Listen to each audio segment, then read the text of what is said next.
Doctor صاحب اگلا کلام ہے، علامہ فرماتے ہیں ازمن گو، میری طرف سے کہہ دو صوفیان با صفارہ، ان صوفیوں کو جو واقعی با صفا ہیں، جنہوں نے اپنے قلب کی طہارت باطنی کر لی ہے، ان کو بتاؤ خدا جویاں مانی آشنار، جو اللہ کو تلاش کرنے والے ہیں ان کو کہہ دو، اور جو اصل مانی ہے اس کائنات کا، جس کو ہمیں ڈھونڈنا چاہیے، ان کے متلاشیوں کو بھی بتا دو۔ بتانا کیا ہے؟ فرماتے ہیں کہ غلام ہمت آن خود پرستم، انہیں بتاؤ کہ اقبال تو اس خود پرست کی ہمت کا غلام ہے کہ با نور خودی بیند خدارا، جو نور خودی سے اللہ کو دیکھتا ہے۔ فرماتے ہیں کہ ان صوفیوں کو بتا دو کہ میں تو صوفیوں میں سے بھی جو خاص ہیں نا، صاحب حال لوگ ہیں، صاحب کال کا میں نہیں ہوں قائل کہ جی ان کے پاس جاؤں، میں تو ان کی ہمتوں کا غلام ہوں جو نور خودی سے اللہ کو دیکھتے ہیں۔ تو سر اس میں یہ فرمائیں کہ کیا نور خودی سے اللہ تعالیٰ کو دیکھا جا سکتا ہے؟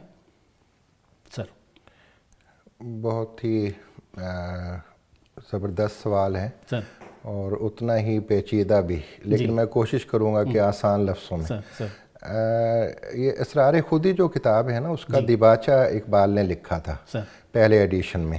اس پر کچھ اس دور کے صوفیاء نے یہ اعتراضات کیے تھے، وہ ایک الگ قصہ ہے، کبھی بیان کریں گے۔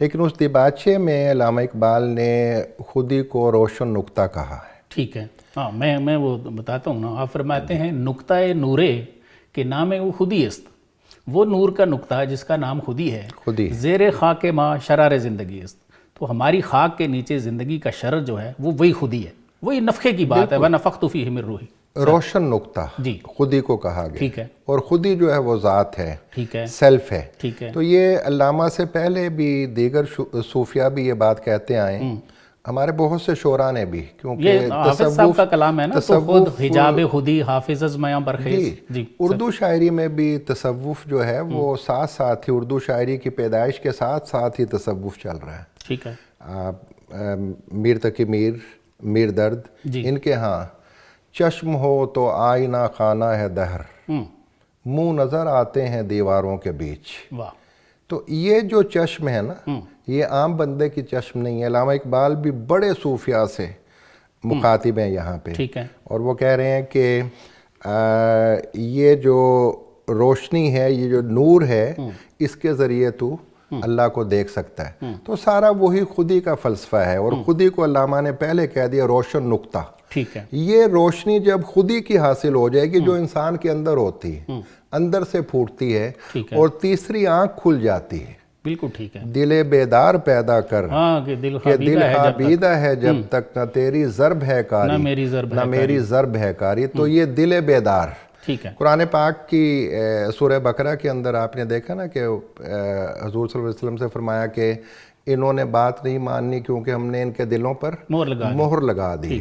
تو یہ مسلمان بھی ہونے کا جو دعویٰ تو کرتے ہیں، لیکن اللہ کے رسول کی ایک نہیں سنتے، ان کے دلوں پر بھی یہ مہر لگ جاتی ہے۔ اچھا سر، کچھ جو ہمارے مسلمان بھائی ہیں وہ یہ اعتراض کرتے ہیں، وہ کہتے ہیں جی نہیں، اللہ کو تو دیکھا ہی نہیں جا سکتا، جی نہیں، اور وہ اس میں ایک آیت بھی پیش کرتے ہیں، میں وہ عرض کر دیتا ہوں، لا تدرکہ الابصار وہو یدرک الابصار، کہ آنکھیں جو ہیں وہ اس کا احاطہ نہیں کر سکتی، وہ کر سکتا ہے۔ جی، تو کیا اس سے ظاہری آنکھوں سے مراد ہے پھر کیا جی فرماتے ہیں؟ میں یہی عرض کر رہا ہوں نا کہ قلب کا اور فواد کا ذکر قرآن پاک میں بھی آیا ہے بار بار، ٹھیک ہے، اور کیا یہ دل نہیں رکھتے، کیا یہ آنکھیں نہیں رکھتے؟ واہ، تو ہمارے ہاں دین اسلام کے اندر دل کو بڑی ایک خاص اہمیت حاصل ہے، اور صوفیاء نے بھی پھر دل کو مرکز بنایا ہے، جی، اور ذکر خفی اور ذکر جاری جس کا ذکر آپ نے کیا، وہ بھی دل پر ہی اس کی ضرب لگتی ہے۔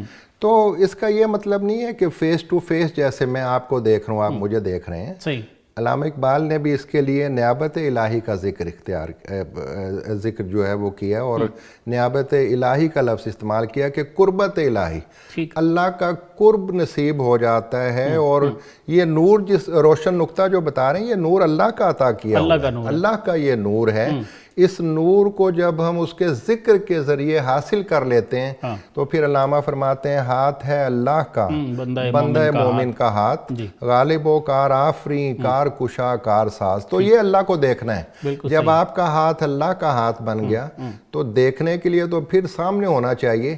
یہ تو آپ کا ہاتھ ہی اللہ کا ہاتھ بن گیا ہے. ہاتھ ہے اللہ کا، بندہ مومن کا ہاتھ، غالب و کار آفری، کار کشا، کار ساز. تو جب آپ کا دل بیدار ہو جاتا ہے، جب آپ دل کو روشن کر لیتے ہیں تو پھر آپ اللہ کا قرب حاصل کر لیتے ہیں. مراقبہ کرنا، ذکر کرنا. بالکل ٹھیک ہے.